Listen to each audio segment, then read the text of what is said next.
What's up, guys? Welcome back to News Dump.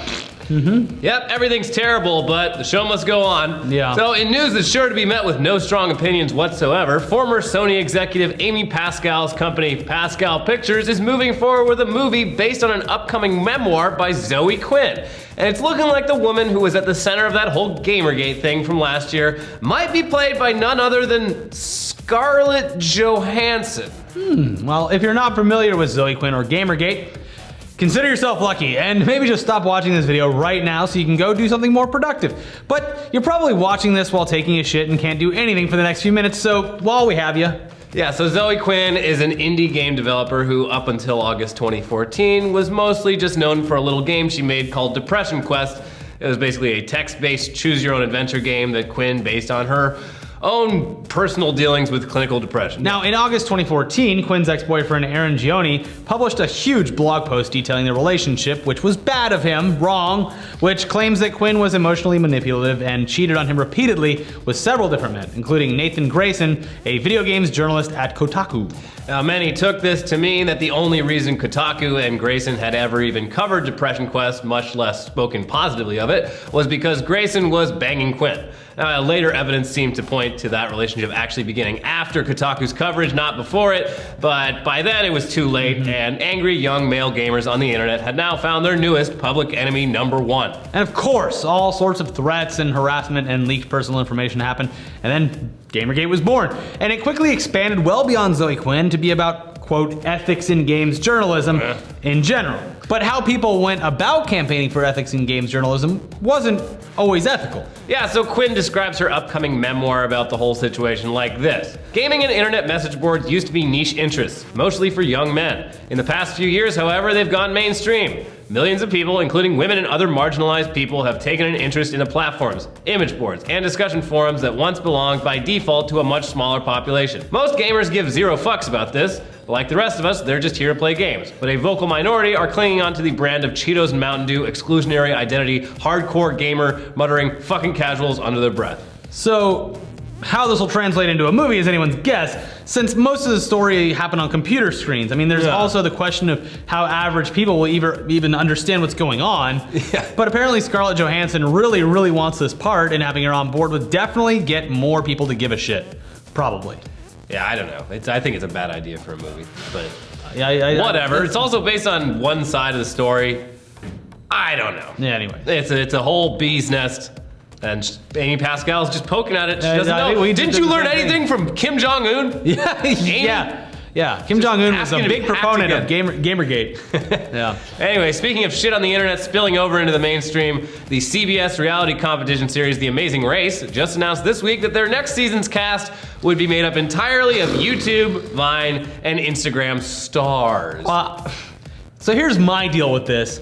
I think it's fine because I don't know who watches The Amazing Race anyway. I even had to ask Maddie if they had celebrities on before, and he was like, nah, it's kind of like normal people. So if anything's gonna get people to watch, I guess it's young Generation Z people watching people that they look up to who put Cheetos up their nose for YouTube views. Whatever, anyways, this thing includes big heavy hitters like Tyler Oakley, Rooster Teeth's Bernie Burns and Ashley Jenkins, Vine VFX magician Zach King, and a bunch of people that we haven't even heard of despite them being way more popular and successful than us. Yeah. Anyway, CBS is playing it very safe with their casting, choosing contestants from various totally different sectors of the internet, from vloggers to Instagram models to Vine comedians to dancers and so on. More importantly, all these people are very brand safe. There you go. These are exactly the kinds of people that YouTube has been putting on billboards and commercials for a little over a year now to show just how mainstream and relatable YouTube is. And safe. Come watch YouTube. It's just so safe, guys. Anyways, with the number of followers that these contestants have combined, even if only 10% of those fan bases tune in, ratings should be really high. Not to say that'll be good necessarily, but we're definitely slightly more inclined to check this out when it airs. Not saying we will. Actually, I won't. I would never watch it with normal people. I'm just interested in seeing these people get frustrated and angry. I don't know. I think that they're gonna have their like managers on, like in the edit bays, being like, you know, he's got a career to save. I don't know. Well, let's hope not. Yeah, for the world's sake, let's hope that they go. Like, they should put him in the real world. Can't wait for Bernie Burns to just seem time. like the most mature man in the world standing next to all these morons. Yeah, all these idiots. Yeah, so if anything, we're more inclined to watch The Amazing Race than we are to watch Internet Famous, the upcoming movie that Maker Studios just announced, which will star Shane Dawson as a YouTuber. Oh, you don't say. Huh. His maker says it'll be a mockumentary and will follow, quote, 5 internet personalities as they travel across the country to compete in a talent competition.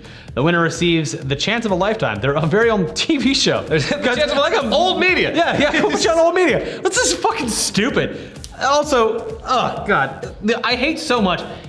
And I've worked here for a long time, and I know people in a lot of MCNs. Yeah. If you ask a YouTuber, a person who is famous for putting What's your goal? For putting fucking Cheetos up their nose. No, not just to get on TV. It's to have a travel show. Every fucking YouTuber who shoves Cheetos up their nose, it's like, oh, I don't know, I just want to like maybe fly me to New York, and then I'll find like a cool place to eat. Like Anthony Bourdain hasn't done that for 12 years. You're not original. You just want to travel. So just put Cheetos up your nose, earn your fucking YouTube money, and buy a flight, you piece of shit. So anyway, this movie sounds like utter dog shit. Yeah. But it still doesn't sound as bad as The Outfield, starring Viners Cameron Dallas and Nash Grier, which recently was released on iTunes and hit #1 on iTunes' drama chart. Drama? It's a drama. It's not a comedy. There has to be some really upset directors. It is not a comedy. It is a drama. No, there is no way. Because you know that fucking Nicholas Wingding Refn is probably on there right now going, who the fuck are these people? Well, he does, yeah. He's like, whatever. Or anyone that has made an actual movie. Yeah. So what is this movie about? Well, it's about small town, high school baseball players. But Nash Grier doesn't want to play baseball anymore. No, he wants to make art instead or some shit. Yeah, so it's basically the most cliche high school coming of age drama ever with all of its plot points lifted from other better movies. Go watch Dazed and Confused because it's the exact same plot, but actually a really good movie. Yeah, with a great soundtrack. But hey, this is #1, so it must be good, right? No. Bring back Dazed and Confused. Yeah. Great movie. Batman's in it. Yeah. Ben Affleck. Yeah. And he spanks someone. Can't get away with that anymore. No. And there's weed. It's got everything.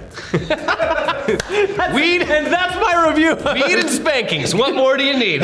Not a lot more than that. Oh, it's great. Anyways, enough about internet ruining Hollywood. Let's talk about Hollywood ruining itself. Yeah, last month it was announced that the next Die Hard movie would be a prequel called Die Hard Year One. Stupid. That would be directed by Live Free or Die Hard director Len Wiseman, a true artist, and star a new actor as young John McClane. Fans of the original Die Hard haven't been kind to the most recent movies, as you could assume, and this announcement was just one more reason to be pissed off at the direction that the series has taken.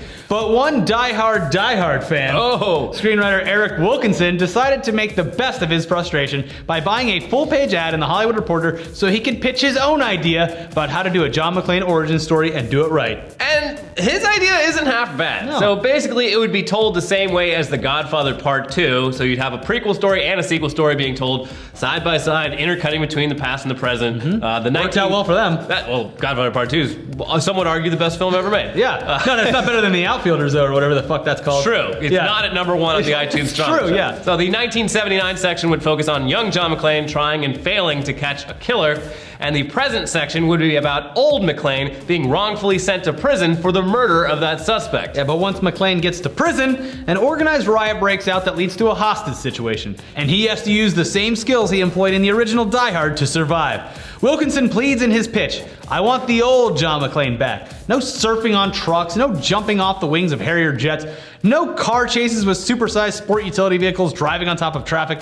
Ordinary man, extraordinary circumstances. That's what made Die Hard good. That's what makes him a great character. That's why doing a prequel in general is stupid, but if you're going to do it a certain way, this guy's got the right idea. It's unlikely that Len Wiseman is going to pay any attention to this pitch. He is a wise man after all. Yeah. He'll probably just end up making the same shitty Die Hard prequel he was going to make regardless. Guys, I'm gonna make the same money whether I do a good script or a bad one. And you know who's gonna co-star? Kate Beckinsale. Sure.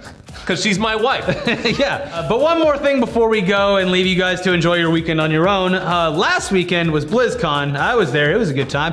But our friends Gary and Nick, aka Sneaky Zebra, were also there, and they were doing something that actually contributes to society, filming cosplay. And like all their other cosplay videos, this one is fucking great. It is so good. Yeah, for an event that's just about Blizzard stuff and nothing else, it's really impressive how much great cosplay people were able to come up with just based off of a handful of game franchises. And there's actually some great Overwatch cosplay in there, despite the game not even being fully released yet. That's just a very limited beta, so it was great to see people like that. Two guns? Yeah. Great. Anyways, that's our news dump for the week. Not to like make it too serious now. Before we say this, go watch the other content, have a good weekend or whatever. But we just want to say that our thoughts go out to the people of Paris, who we found out right before, like literally as we were coming in to film this, there's a terrorist attack in Paris, which is just terrible. It's a beautiful city with beautiful people, and it's a real shame that that happened, and it's a shame when this happens in general. So it sucks. Always ruins my day. Yeah. But yeah, stay safe out there. And, And if we have any Parisians watching the show, yeah, that sucks. I mean, everything, it just fucking sucks. You can't say anything more about it other than it's just a shitty thing. That good. Apparently, good. We just have to fucking deal with all the time now, apparently. It's shitty. And sorry to leave News Dump on a somber note, but hey, it is good that we get to come and like kind of like make light of a bunch of stupid bullshit. A bunch of inconsequential crap while the world is burning down around us. Yeah, but I mean, have a safe weekend, guys, and we love you. We love you. Bye.